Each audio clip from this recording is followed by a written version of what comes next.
Good. What about the shoulders? Is one higher or lower?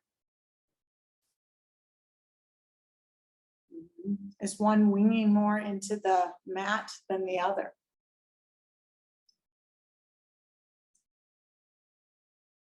Good. And what about the ribs? Does one side of the rib cage feel like it's more toward the ceiling than the other, or more toward the mat?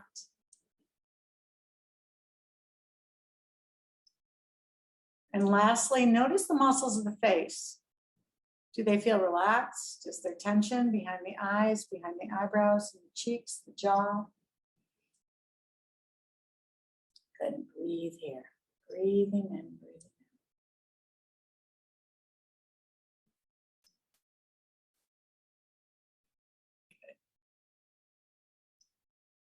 Now we're just going to start to move a little bit. We're targeting the lower back today in some ways.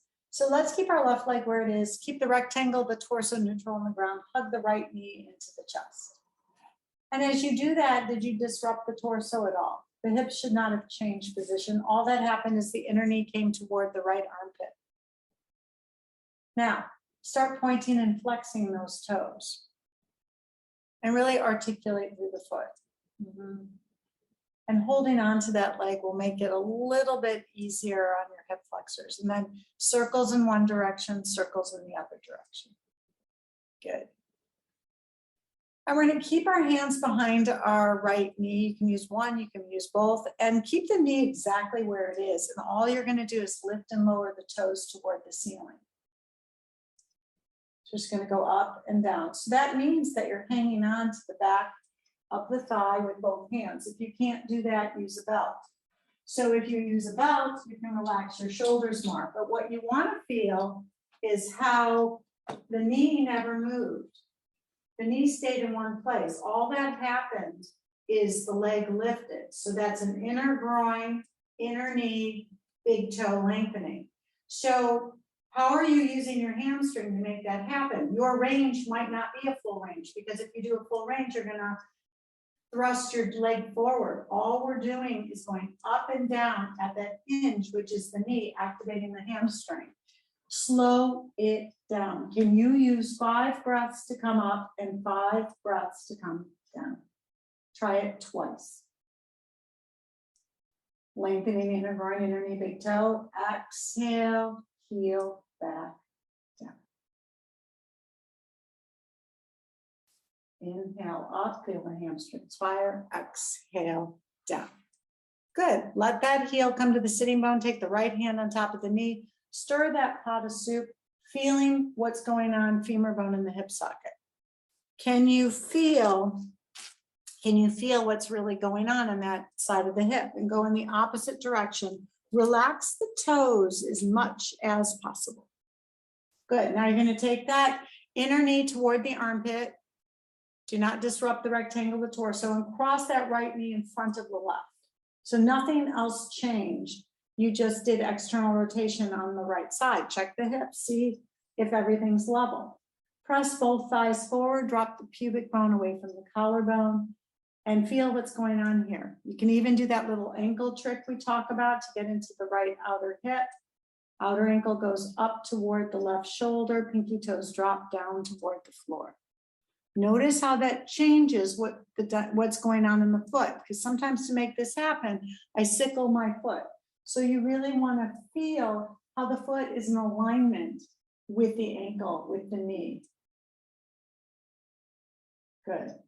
Kevin, take your pinky toe to your right outer knee. Lengthening the inner ankle. Do you feel that? Yeah, feel it. Okay, everybody take your right knee back into your chest. Here, hold on. That's a little bit better, but that mechanic is really different than what you were just doing. It's different than what I cued, but it looks like it's better for your foot. Your foot was sickling. It's hard to notice that sometimes. Release that leg back to the chair if you've hugged it into your chest. Take a moment here. Notice the difference between the right side and the left side. Is that a little pelvic rocking? Good. And then the right leg will stay where it is on top of your support. The left knee comes into the chest. Feel here how the rectangle of the torso is neutral. Just start pointing and flexing the left toes. Do you want to move your chair a little bit forward? More space. Well, at least then, I don't know. Yeah, the chair is not one size fits all at all. Okay, good. Nice. Mary, do you feel linked from your pubic bone to your collarbone? You're not tucking. Yeah. Okay, good. Perfect. I just wanted to make sure because sometimes it's hard to tell from this vantage point. That's good. Good. Now make circles in one direction, circles in the other. Good. Just feel what's going on. One side is always tighter than the other. Good. Now we're going to do that lever. We're going to leave the knee where it is. We're going to inhale slowly, leg up. Exhale, heel comes back down. The knee never changed position. Breathing in, feel the hamstring fire into the hands or into the belt. Exhale down. So we're just raising and lowering the leg, but that did not require any upper trap strength. Good. Breathing in, breathing out. And the next time you take your leg up, start pointing and flexing. Good. Circles in one direction, circles in the other direction. Nice. Good. Drop that heel back down, stir that pot of soup. So just take the right hand on top of the right knee. And without moving the rectangle of the torso too much, just feel what's happening here in the pelvis, in the lower back. Good.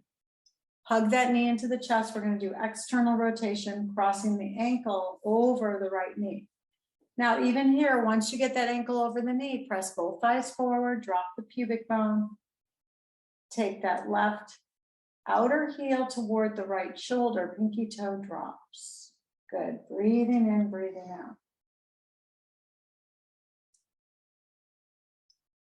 Good. Now, soften the toes, Kevin, slightly toward that chair in the corner of the room. So that turn the pinky toe not toward the right, but more toward the closet. Soften the ball of the foot.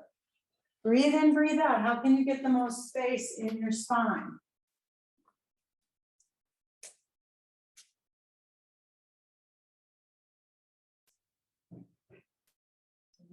Soften. There. Yes. That's harder. That's harder.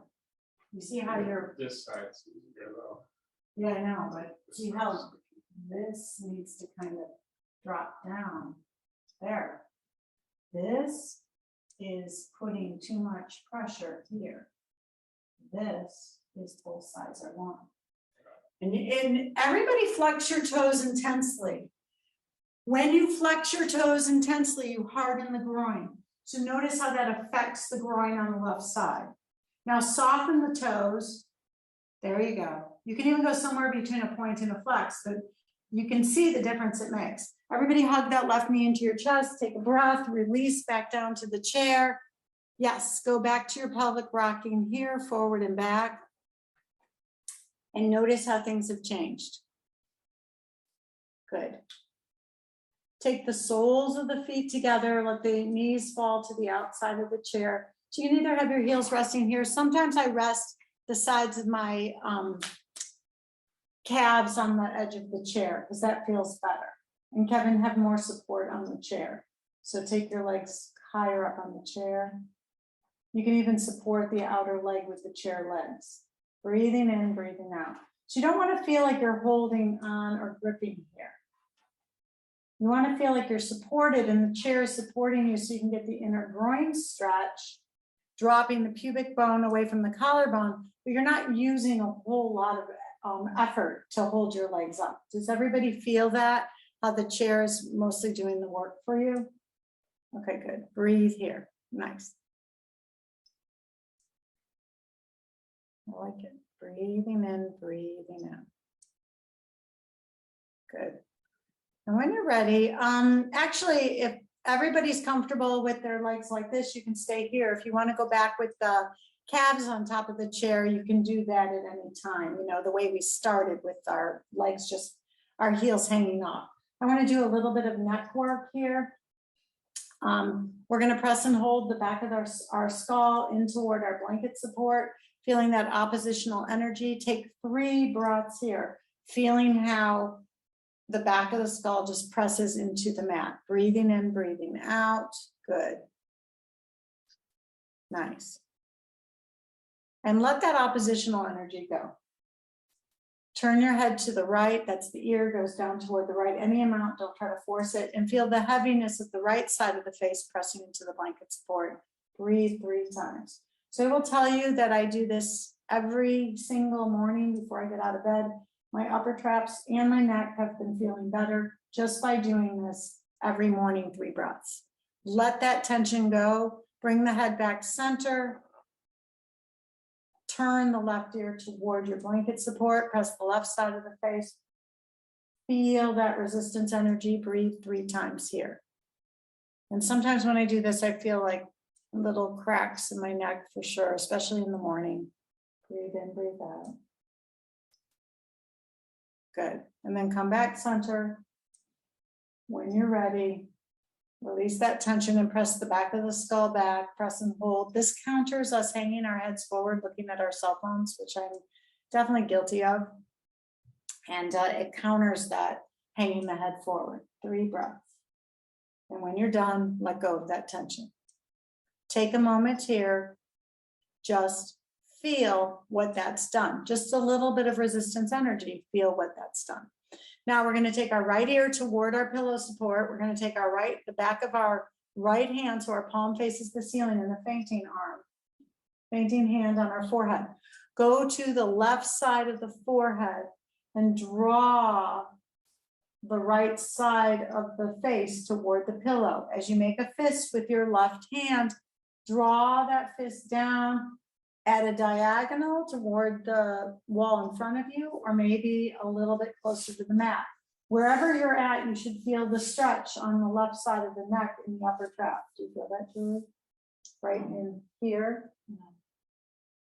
I don't know. Yeah. Good. Probably overly stretched, you know what I mean? Breathing in, breathing out. Good. Mary, do you feel that? Wonderful. Good. I like it too. Rosemary? Oh, she's quiet. She's muted. Okay. And then slowly release that. Come back center. Take a breath. Good. Now we're going to go to the other side. So left ear comes down. Yep. And just any amount. You don't have to force it. And the back of the left hand comes to the right side of the forehead. That's your fainting arm. The right hand makes a fist, drawing down toward the chair in front of you as you coax the right side of the neck to the left. Yeah, how's that feel? You can feel that. Kevin, can you feel into the upper trap? Shoulder. Yeah, sometimes I feel it down in my upper trap, sometimes in my shoulder, sometimes down my arm. It always changes, which I think might be a good thing. I don't know. Breathing in, breathing out. I think if pain moves, that's good. That's what I'm going to go with. Breathing in, breathing out. Good. Release the tension. Come back center. Just take a breath. Good. Take your arms, grab opposite forearms, go up and over with your forearms, making a box. Now you may get to the floor behind you, you may not. But if it causes your head to move in any way, do less. Peel your elbows away from each other. Turn your triceps up toward the ceiling, your biceps down toward the floor, and feel the length from hip, armpit to elbow. This should feel nice. Everybody should be getting a stretch even into the middle of the back. Sometimes I feel that. Make sure as much as possible that you can prevent the ribs from popping. You soften the ribs down on your exhalation. Yeah, nice. Mary, this looks like you have a lot of flexibility today. Oh, feels so good. Yeah, I love this one. Some people love it, some people hate it. So I can't even say, it's one size fits all. Nothing's one size fits all. Okay, slowly change the grip. So you're grabbing the non-habitual way. One more time, lengthen hips to armpits, armpits to elbows. Turn the outer elbows up toward the ceiling. Peel the elbows apart, turn the triceps up and the biceps down, and breathe. So that really makes a difference for me in the space. Good. If you need to alter your leg position, alter your leg position. Sometimes it gets hard to be in one pose. You just want to put your legs back down. Good. And when you're ready, slowly release the arms back to your side into a wide W. So in the wide W, some of you might be able to do a letter T, but I noticed the wide W is working better for me. All I want you to do, you're not moving very far, is you're going to take an inhale here, feel the space behind the shoulder blades expand. As you exhale, just draw your elbows down slightly. All that does is squeeze your shoulder blades together. So initiate the movement as you breathe in, expand. As you exhale, can you squeeze the tips of the shoulder blades together as the elbows start to come toward the waist? Now you might not move. I feel like if I move 2 inches, it's perfect. If I try to move more, like from a letter T to a W, it's too much for my shoulder. So can you do this by just strengthening or using the muscles between the shoulder blades, the rhomboids? Maybe even a little lat action. Do you see how doing less is better? And it just targets that area. Yeah, and even if you were standing up, you might just start out in this wide W and you just might squeeze the tips of the shoulder blades together and you can see my elbows barely even moved in. Yeah, Mary, do you feel that working? Yeah. Oh, so good. Yeah, and do about 10 of those. If you don't know what to, just do a couple more. Rosemary, give me a thumbs up if you're okay, because I can't see you. Oh, I saw your thumb. All right. Rosemary's good. Good. Good. Okay, nice, everybody. Release that, let it go. Hug the knees into the chest. Do a little egg beater. Yeah, good. Little egg beater. Little rocking side to side. Notice how the lower back feels now. Just getting your feet up, Kevin. How does your lower back feel? And go left, right, I don't know when I stand up. Yeah, I got you. Okay, everybody keep your hands on top of your knees. As you inhale, soften your toes, Mary.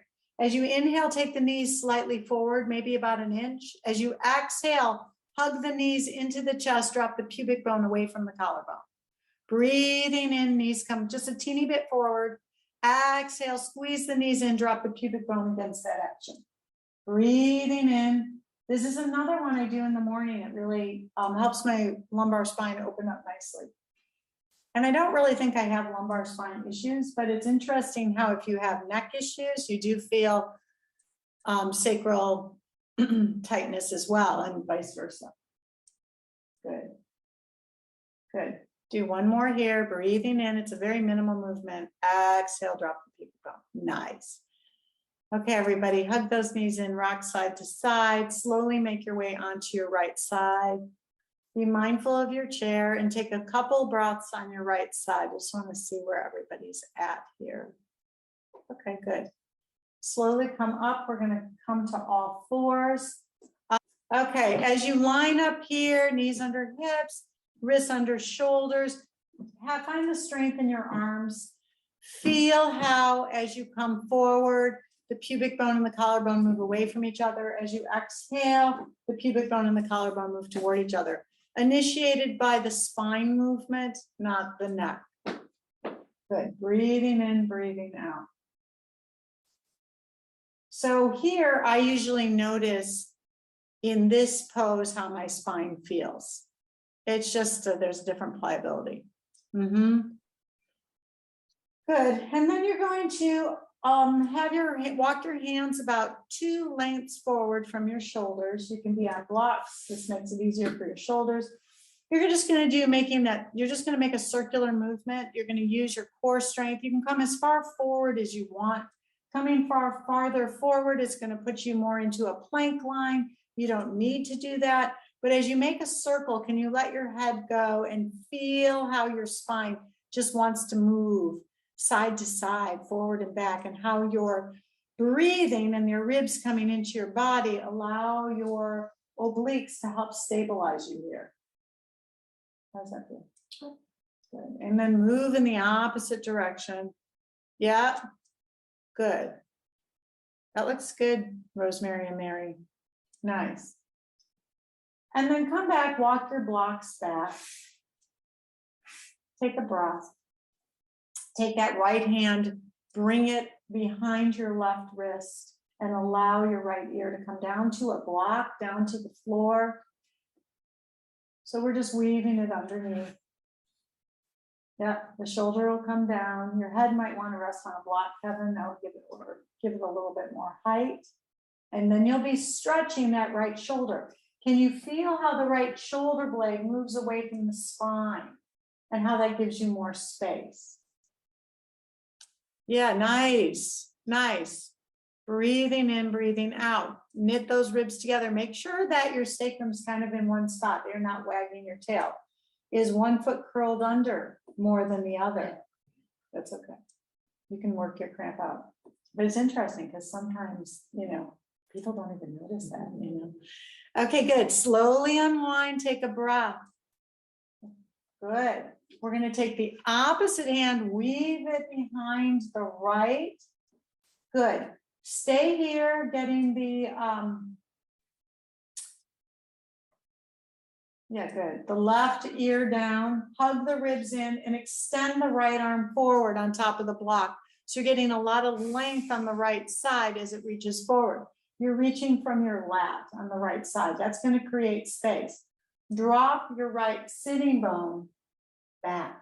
Because most of us are wagging toward the right on a regular basis. But if you think about that right sitting bone moving toward the right outer heel, I think it creates more space in my hip and my waist.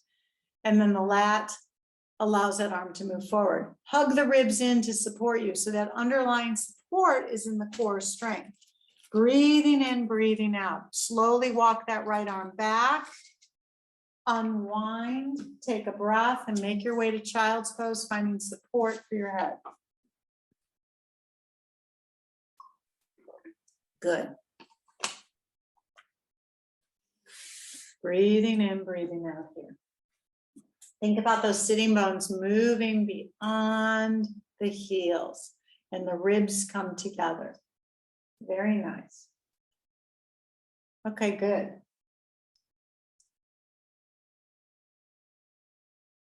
Good. Slowly come back. Want to see how everybody's hips are feeling right now.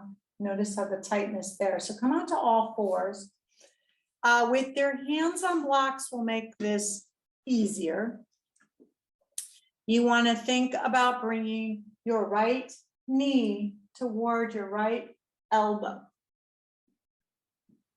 So that's not a foot on the floor action. That is a knee to elbow action. And then you come back down. That's external rotation, and use your hip hiker. This is the muscle right above the hip that brings the hip toward the armpit. Good. So as best as you can, keep the weight even on the arms. Right thumb, left pinky outer wrist, left thumb, right pinky outer wrist. Take a breath, knit those ribs together. I barely moved the rectangle of my torso as I brought the knee toward my elbow. Can you slow it down and find the stability in the core? It's external rotate. Nice. Yeah, and Rosemary, you can see how much harder it is for the external rotation. You know what I mean? Yeah, good, Mary. So it's a side to side. It's like a dog peeing on a fire hydrant exercise. And then come back, rest in child's pose. This is what stops me from getting on my bike easily. I totally get that. I see it. Is that just so hard? I want to ride my bike. I have permission to ride my bike, but it's hard to get on and off.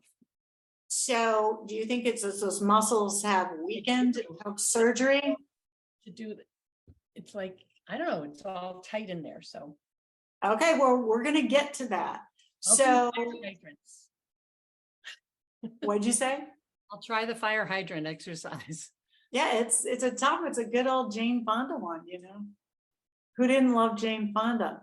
But it's getting the hips to open up for external rotation. Yeah, pull the ribs into the body first, because the more you round your back, the more you're gonna have, yeah, that's good. So that helps with the external rotation. Now, back on all fours, let's see what's going on in the hip flexor. So take a breath, hands on blocks is the easiest way to do this. Breathe in, breathe out, feel the ribs knit together and the strength of your arms. Take your right knee into your chest. Yep, and bring it forward. So your right foot will come on the floor. You might have to coax it up. Good. And as I bring my foot between my hands, so I'm not going out to the outside, I'm just bringing my foot forward.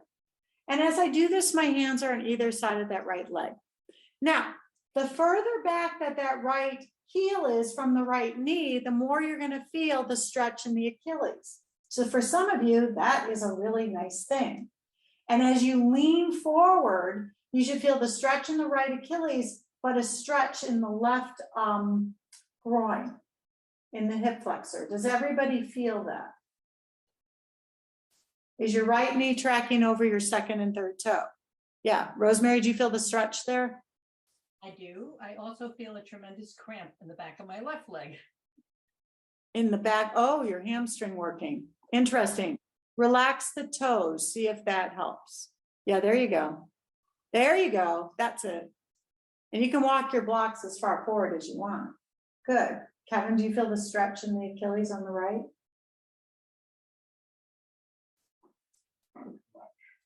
Okay, and then slowly bring that foot back, hug the knee into the chest.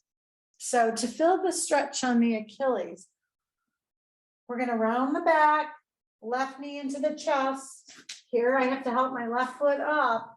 I'm going to take my left heel slightly behind my knee. So when I lean forward, I'm going to see how you're. Sort of, these are the. Oh, I see. Kevin, I really had to take my weight forward and take my heel back. And now I can feel it going from my Achilles all the way up the back of my calf. So your knee- You have to play with the foot positioning. Do you feel it now? Yeah, this side's looser, so I feel it. No, the tighter side should I be, have less hinge in that left right ankle, I see that. so. Try, when you're done doing this a couple times, do it on the other side. So now as you lean forward, you're getting the right hip flexor stretch, the left Achilles. And when you're ready, hug that knee into the chest. Yeah, Rosemary, that looks good. Hug your knee back into your chest. Take a break in child's pose. Yeah, do you feel it now more? Yeah, I got there last time. It's just not much flexibility right in here. Yeah, I get that. I can come back.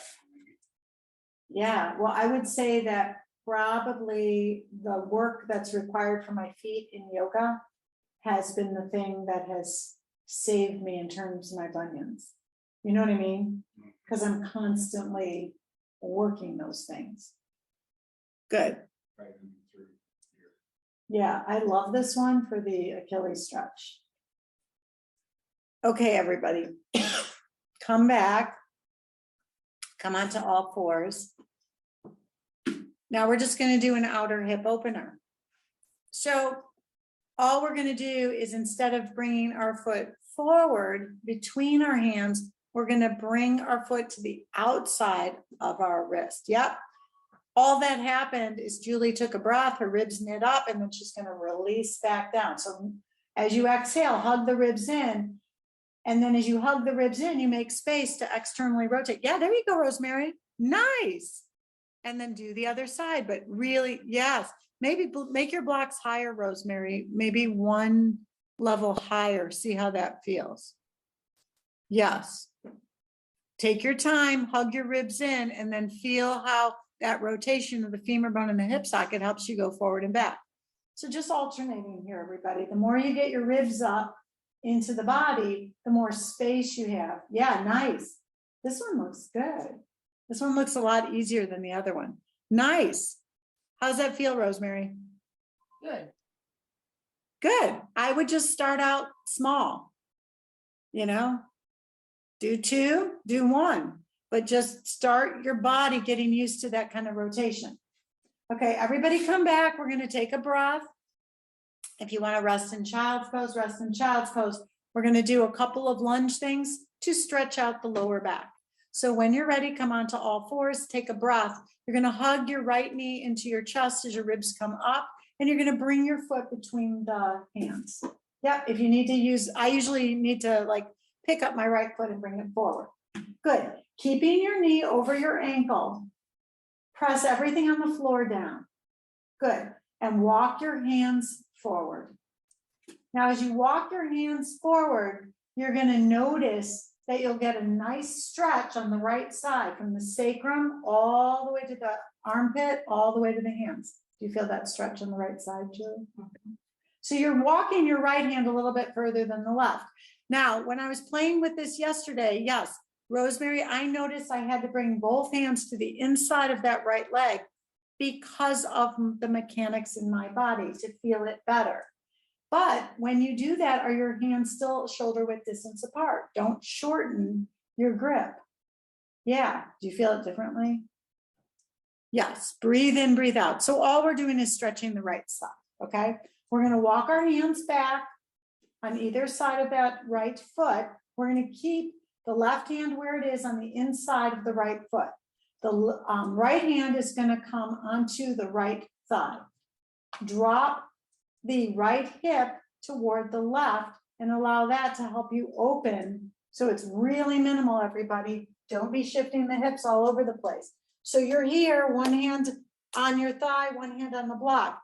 All I'm doing is dropping that hip down toward the floor as I twist up toward the right. Yeah, there you go. Do you see how that's easier? It gave you more space. Does everybody feel the difference? But I didn't hike it up to my shoulder, which is what you originally did. That's a big difference. It's almost like I'm trying to lengthen your waist. And then now that you have the flexibility, you may lift that right arm up and breathe. So Mary, we transferred our hand to our thigh. Breathe in, breathe out. Yeah. Yeah, and then we went up. Yeah, good, you got it. Sorry, I didn't see that. And then slowly unwind, take a breath. Stretch out forward one more time, hands on either side of that right foot or to the inside. So the knee stays over the ankle. We were just here and walked our hands forward. Go to the inside. For some of you, you got a better stretch. Very nice. Yeah, so now the sacrum's level. Good, and then walk the hands back. Hug the knee into the chest on an exhalation. Good. Take a breath here. Rest when you need to. Left knee into the chest, bring it forward. Use the hand to walk that foot forward, ankle underneath the knees. Walk the hands forward, either to the inside of that left leg, arms shoulder width distance apart, or on either side. So if you're going to the inside, the left arm is on the inside of the knee, and the knee presses into the arm, and then you walk forward. Good, so you might have to walk that left foot out to the left slightly so that your arms are shoulder width distance apart. Look at your foot, is it facing forward? Yeah, do you feel the difference now, the stretch on the left side of the body, everybody? Good, and Mary, having your hand on blocks is gonna give you way more awareness of the stretch. You'll be able to get more length in the back body. Walk your hands back, keep the right hand where it is on the block on the inside of the left foot. Take the left hand to the thigh. Take a breath. Drop the right hip down, making more of a waist, and then allow the body to twist from right to left. That gave you more space between the hip and the armpit. Yes, and if that feels then appropriate, Rosemary, you can take that hand up toward the ceiling. But only if it feels appropriate. Like, I wouldn't even do that. I might take it on my hip and see if I can get my elbow back. Yeah, there you go. How's that feel? So rest it. So you're either gonna rest it here, here, here, or up toward the ceiling. Yep, but go where it feels the best. Breathe in, breathe out. Good. Slowly unwind, walk the hands forward one more time. Feel the stretch on the left side. Keep the left knee over the ankle. Keep the right knee underneath the hip. Breathe. Good. As you exhale, can you slide your shoulder blades down the back as you're Sternum lifts from base of the sternum to the top of the sternum. Yep. Come walk the hands back. Hug the knee into the chest, take a breath. Come back to child's pose. Okay, good job, everybody. I really like that sequence for the hips, for the lower back. It's really nice. And just breathe. What does the space feel like between the shoulder blades? Are the sitting bones moving beyond the heels? Maybe rock your hips side to side. Notice how they feel. Good.